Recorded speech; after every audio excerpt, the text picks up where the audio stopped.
Good morning, Keller Williams Citywide. This is Mike Teese, and today is November the 5th, 2019. And in a continuing effort to help you with the documents regarding a purchase, I want to talk a little bit about purchasing a condominium. When you purchase a condominium, the documents that you're utilizing to buy a single-family home, they're pretty much all the same. A condominium has a few extra documents and a few additional moving parts that you need to be concerned about as you're representing your buyer. And this is the perspective that I'm talking about today. So I wanted to talk about two particular documents and then a little bit about what is involved in the purchase of a condominium. So the first one is the condominium addendum. And this is an addendum that is a two-page addendum to where your buyer signs it at the time of offer, and they also sign it after they have reviewed basically what they call the declarations and bylaws of that particular development. So when you are making the offer, your offer is contingent on the seller providing you with the declarations and the bylaws, and usually also you would want to get a copy of the rules and regulations.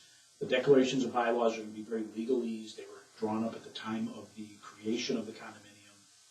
Most buyers are not going to be too excited about them, although they will have some important information in them. And so you should make sure that your clients take a look at them. But, sometimes they're more interested in the rules and regulations. When do I take my garbage out? What can I have on the outside of my house? Am I allowed to hang up Christmas decorations? Things like that. So that's kind of not really typically addressed in the decks and bylaws. But the decks and bylaws may say things about whether or not they have the right of first refusal as far as the association to buy the condominium. They may also have something about the fact that you can or you cannot lease the units, things like that. So, when you write your offer, this condominium addendum allows you to do that. It states, who the parties are, what the address is, the unit number, whether it has a garage or not. It also has a couple of places to talk about confirming what the maintenance fee is, and if indeed that is what the maintenance fee is.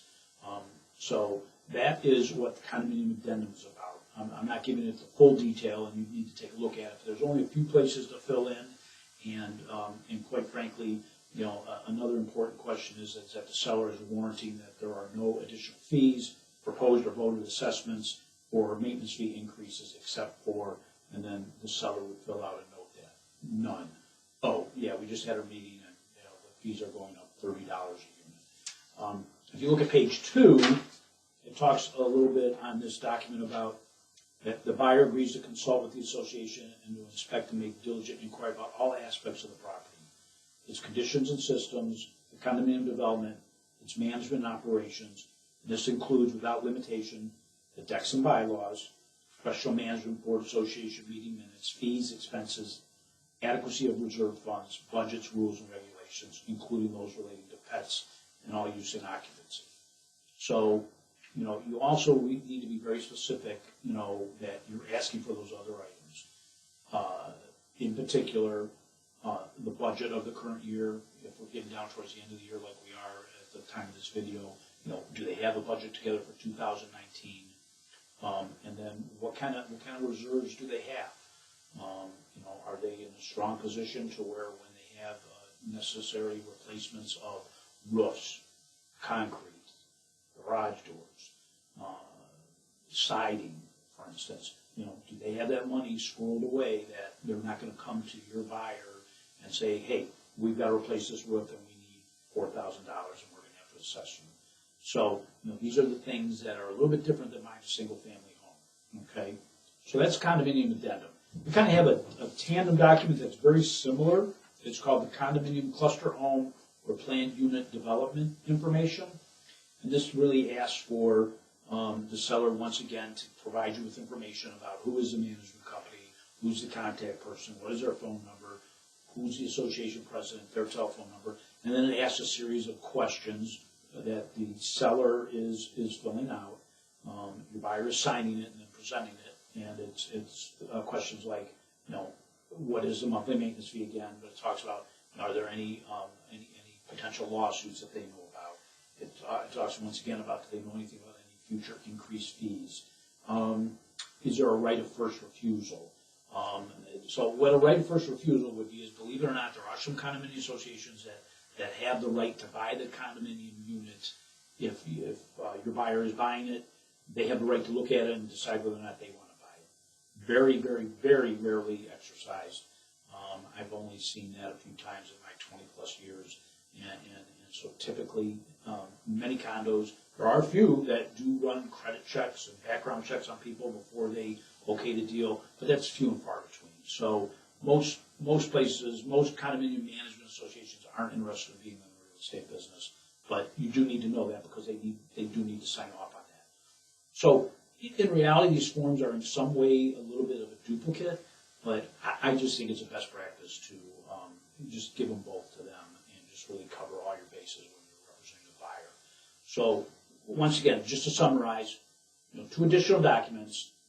Most of the rest of the documents are all the same as far as the difference between, as we're currently using dot loop. You see you have a condo loop as a purchase. You also see that you have a purchase loop for just a standard one.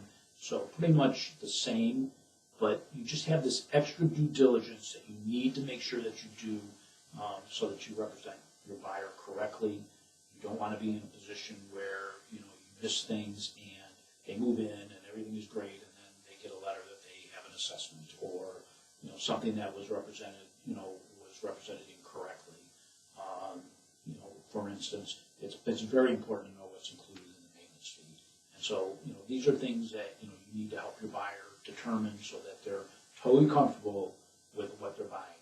Because when you're in a condominium, you're part of, for lack of a better term, you're part of a kind of a co-op.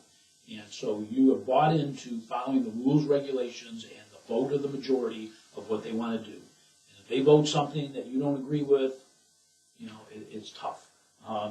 But you got to go along with it. You can't say, I'm not paying that extra $20 a month in my maintenance fee. I'm not paying that $2,000 assessment to fix the roofs. Now, you are, because you have joined into a condominium, you've accepted the docs and bylaws, the rules and regulations, and you're part of a team now, and you can't treat it as if it's a single-family home, and you can choose to let your roof leak and not replace it. This is Mike Teese. Appreciate your time. Have a great day.